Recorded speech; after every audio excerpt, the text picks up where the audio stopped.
नमस्कार, मैं चुनचुन कुमार। स्वागत है झारखंडी हिंदी न्यूज पर। चलिए जानते हैं आज की छोटी बड़ी सभी महत्वपूर्ण खबरों को। झारखंड में लग सकता है संपूर्ण लॉकडाउन, जाने क्या है तैयारी। कोरोना वायरस महामारी का दूसरा चरण देश भर में घातक हो गया है। झारखंड में भी हालात बेकाबू हो रहे हैं। संक्रमण से हो रही मौतों के मामले में तमाम रिकॉर्ड टूट गए हैं। संभव है झारखंड में संपूर्ण लॉकडाउन लगा दिया जाए। इस बीच सरकार ने कई बड़े अधिकारी संक्रमण रोकने में लगाए हैं। झारखंड में संपूर्ण लॉकडाउन लगाया जा सकता है, इस सवाल पर स्वास्थ्य मंत्री बन्ना गुप्ता ने कहा कि इस पर राज्य सरकार अभी विचार कर रही है। आपदा प्रबंधन विभाग के साथ सीएम हेमंत सोरेन खुद ही इस मामले को देख रहे हैं। लालू यादव के लिए कल अहम दिन, जमानत मिली तो आएंगे जेल से बाहर। चारा घोटाले के 4 मामलों के सजायाफ्ता राजद सुप्रीमो लालू प्रसाद यादव की जमानत याचिका पर शुक्रवार 16 अप्रैल को झारखंड हाईकोर्ट में सुनवाई होगी। लालू की ओर से सुप्रीम कोर्ट के वरिष्ठ वकील कपिल सिब्बल अदालत में उनकी जमानत अर्जी पर दलीलें पेश करेंगे, जबकि लालू की जमानत के विरोध में केंद्रीय जांच एजेंसी सीबीआई पुरजोर तरीके से कोर्ट में अपना पक्ष रखेगी। यह मामला उच्च न्यायालय में जस्टिस अपरेश कुमार सिंह की अदालत में सुनवाई के लिए सूचीबद्ध है। 31 मौतों से हाहाकार, झारखंड में आज 3198 पॉजिटिव मिले। झारखंड में कोरोना रोज नया रिकॉर्ड बना रहा है। दूसरी लहर में जहां प्रत्येक दिन मिलने वाले नए संक्रमितों की संख्या लगातार बढ़ती जा रही है, वहीं होने वाले मौत की संख्या भी बढ़ती जा रही है। मंगलवार को सर्वाधिक 2844 संक्रमित मिलने के बाद बुधवार को पहली बार 24 घंटे के भीतर मिलने वाले संक्रमितों की संख्या 3000 से पार हो गई है। इस दौरान 31 मरीजों की जान भी गई। यह अब तक की एक दिन में होने वाली सर्वाधिक मौत है। मंगलवार को राज्य में 29 मरीजों की मौत हुई थी।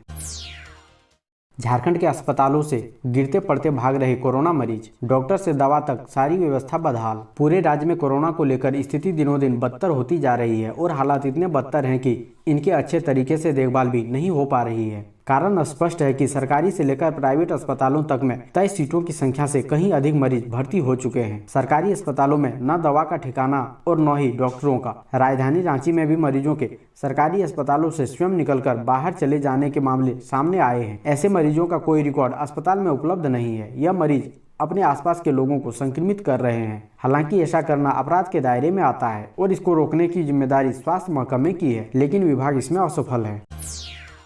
किसानों को 4 लाख रुपए की सब्सिडी में मुफ्त में मिल रहा ट्रैक्टर। झारखंड के किसानों को अनुदानित दर पर मुहैया कराए जाने वाले ट्रैक्टर से जुड़े पेंच सुलझने का नाम नहीं ले रहे हैं। 3 बरस बाद इस वर्ष ट्रैक्टर मिलने की उम्मीदें जगी तो मामला तकनीकी झंझट में उलझ कर रह गया। नतीजा गत वित्तीय वर्ष की समाप्ति तक इसे बांटा नहीं जा सका। अब नए वित्त वर्ष अप्रैल या मई माह में भी यह किसानों को मुहैया हो पाएगा, इसे लेकर संशय बरकरार है। बता दें कि झारखंड में किसान समूहों को 3 बरस बाद 80% अनुदान पर मिनी ट्रैक्टर मुहैया कराए जा रहे हैं। राज्य सरकार इन ट्रैक्टरों पर अधिकतम 4 लाख तक अनुदान दे रही है। वहीं राज्य में कुल 425 मिनी ट्रैक्टर बांटे जाने हैं। 10वीं की परीक्षा रद्द, 12वीं की टाली गई। धनबाद के 18,000 छात्र असमंजस में। कोरोना के बढ़ते संक्रमण को देखते हुए 4 मई 2021 से शुरू होने वाली सीबीएसई बोर्ड के 10वीं की परीक्षा रद्द कर दी गई है। तय शेड्यूल के अनुसार धनबाद जिले के करीब 12,000 छात्र छात्राओं को परीक्षा में शामिल होना था। अब इनकी परीक्षा रद्द हो गई है। वहीं 12वीं की परीक्षा में धनबाद जिले के करीब 6500 छात्र छात्राओं को परीक्षा में शामिल होना था। 12वीं की परीक्षा स्थगित कर दी गई है। परीक्षा पर जून में निर्णय लिया जाना है। सीबीएसई बोर्ड के निर्णय से धनबाद के छात्र असमंजस में पड़ गए हैं। उनकी तैयारी पर ब्रेक लग गया है। साल 2020 में भी कोरोना के कारण परीक्षाओं को बीच में स्थगित करना पड़ा था। टीएमएसटी परीक्षा का रिजल्ट जारी, 104 परीक्षार्थी सफल। टाटा मोटर्स जमशेदपुर प्लांट के निबंधित कर्मचारी पुत्रों की Tata Motors skill training scheme के लिए लिखित परीक्षा ली गई थी। यह परीक्षा टेल्को के शिक्षा निकेतन स्कूल में आयोजित हुई थी। करीब 324 विद्यार्थियों में से करीब 320 ने परीक्षा दी थी। बुधवार को इसका रिजल्ट जारी कर दिया गया है, जिसमें 104 छात्र उत्तीर्ण हुए हैं। विधायक इरफान अंसारी भड़का रहे दंगा, राष्ट्रीय सुरक्षा से खिलवाड़, बीजेपी का संगीन आरोप। भाजपा ने मधुपुर उपचुनाव को लेकर एक बार फिर मुख्य निर्वाचन पदाधिकारी से शिकायत दर्ज कराई है। उन्होंने देवघर के उपायुक्त सह जिला निर्वाचन पदाधिकारी के झामुमो के पक्ष में काम करने के साथ साथ जामताड़ा विधायक इरफान अंसारी राष्ट्रीय सुरक्षा कानून के उल्लंघन एवं दंगा भड़काने के प्रयास का आरोप लगाया है। भाजपा के प्रदेश मंत्री सुबोध सिंह गुड्डू ने बुधवार को इस संदर्भ में पार्टी की ओर से लिखित शिकायत मुख्य निर्वाचन अधिकारी से की। ज्ञापन में कहा गया कि कांग्रेस के विधायक इरफान अंसारी ने देवघर बाबा बैद्यनाथ मंदिर के गर्भगृह में जाकर पूजा अर्चना की और अमरदीत धार्मिक उन्माद फैलाने जैसे शब्दों का प्रयोग भी किया। दूसरे धर्म के व्यक्ति को मंदिर में पूजा करने की अनुमति देवघर उपायुक्त और पुलिस अधीक्षक ने दे दी। बैद्यनाथ मंदिर में हिंदू धर्म को छोड़कर किसी अन्य धर्म के व्यक्ति के जाने एवं पूजन अर्चना करने पर पूरी तरह से पाबंदी है।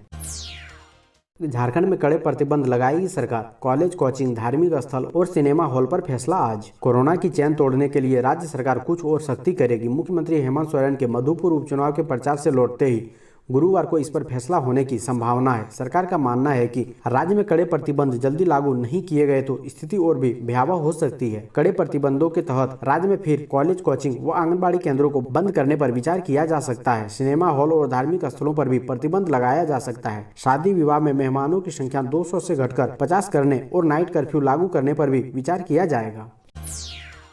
रेमडेसिविर का उत्पादन दोगुना करने की मंजूरी। राज्यों को कालाबाजारी के खिलाफ सख्त कार्रवाई करने का निर्देश। कोरोना के इलाज में इस्तेमाल होने वाली रेमडेसिविर की उपलब्धता सुनिश्चित करने के लिए सरकार सक्रिय हो गई है। निर्यात पर प्रतिबंध लगाने के बाद अब सरकार ने देश में इसका उत्पादन दोगुना करने की कोशिशें शुरू कर दी है। इस संबंध में सोमवार और मंगलवार को लगातार 2 दिन सरकार ने रेमडेसिविर के उत्पादकों के साथ बैठक की है। अभी देश में 7 कंपनियां हर महीने रेमडेसिविर इंजेक्शन की कुल 38.8 लाख वायल यानी सीसी का उत्पादन करती है। इसमें से 4 लाख वायल का निर्यात किया जाता है। सरकार ने रविवार को इसके निर्यात पर पूरी तरह प्रतिबंध लगा दिया था। इससे देश में हर महीने अतिरिक्त 4 लाख वायल की उपलब्धता बढ़ गई है। आज से शुरू हो गई ये special train, 24 coach confirm ticket. श्रमिकों को घर वापसी में कोई दिक्कत नहीं हो, इसके लिए रेलवे बोर्ड सूरत से हटिया के बीच समर स्पेशल ट्रेन चलाई जा रही है। ट्रेन संख्या 09081 सूरत हटिया सुपरफास्ट स्पेशल ट्रेन सूरत से हर गुरुवार को चलेगी। ये ट्रेन 15 अप्रैल से शुरू होगी। इसके बाद 22 अप्रैल, 29 अप्रैल, 6 मई, 13 मई, 20 मई और 27 मई को चलेगी। ये ट्रेन कुल 7 ट्रिप लगाएगी। विदेशी कोरोना वैक्सीन के लिए भारत ने बदले नियम। जाने बदलाव का किस वैक्सीन का होगा ज्यादा फायदा। कोरोना वैक्सीन की किल्लत की शिकायतों के बीच मंगलवार को केंद्र सरकार ने नियमों में बदलाव करते हुए सभी विदेशी वैक्सीन के लिए देश के दरवाजे खोल दिए। इससे जहां देश में कोरोना की कई वैक्सीन उपलब्ध हो सकेगी, वहीं सभी वयस्कों के टीकाकरण के लक्ष्य को भी जल्द हासिल करने में मदद मिलेगी। मौसम पर काला वैशाखी का असर। आज और कल मेघ गर्जन साथ चलेगी तेज हवा। मौसम पर काल वैशाखी का असर दिखने लगा है। मौसम में बदलाव की पूरी संभावना है। गुरुवार और शुक्रवार को बादल गरजने के साथ ही आंधी चलेगी। गुरुवार की सुबह धूप रहने के बाद दोपहर से मौसम बदलने का अनुमान है। बादलों की आजावाही होने और तेज गर्जन के साथ आंधी चलने की भी संभावना है। मौसम विभाग ने पहले इसके संकेत दे दिए थे। धनबाद के साथ साथ जामताड़ा, देवघर, दुमका, पाकुड़, गोड्डा और साहिबगंज जिले में भी गुरुवार से मौसम बदलने के आसार हैं। इसे लेकर मौसम विभाग ने येलो अलर्ट जारी किया है। अवैध खनन से जुड़े 9 अभियुक्तों पर 3-3 हजार रुपए जुर्माना। बालू के अवैध खनन एवं परिचालन से जुड़े एक मामले में व्यवहार न्यायालय चाईबासा के अपर मुख्य न्यायिक दंडाधिकारी कृष्णकांत मिश्रा की अदालत ने 9 अभियुक्तों को कुल 27 हजार रुपए का अर्थदंड लगाया है। अर्थदंड नहीं चुकाने पर 45 दिनों का साधारण कारावास की सजा भुगतनी होगी। 22 फरवरी 2014 को तत्कालीन सहायक खनन पदाधिकारी भोला हरिजन ने मुसफ्फिल थाना में 5 ट्रैक्टर चालक और 5 मालिकों के खिलाफ बिना परिवहन चालान व उत्खनन चालान के बालू की ढुलाई करने की प्राथमिकी दर्ज कराई थी। प्राथमिकी में बताया गया था कि कोल्हान अंचल उप निदेशक बद्री प्रसाद और सहायक खनन पदाधिकारी भोला हरिजन को बालू के अवैध खनन की सूचना मिल रही थी।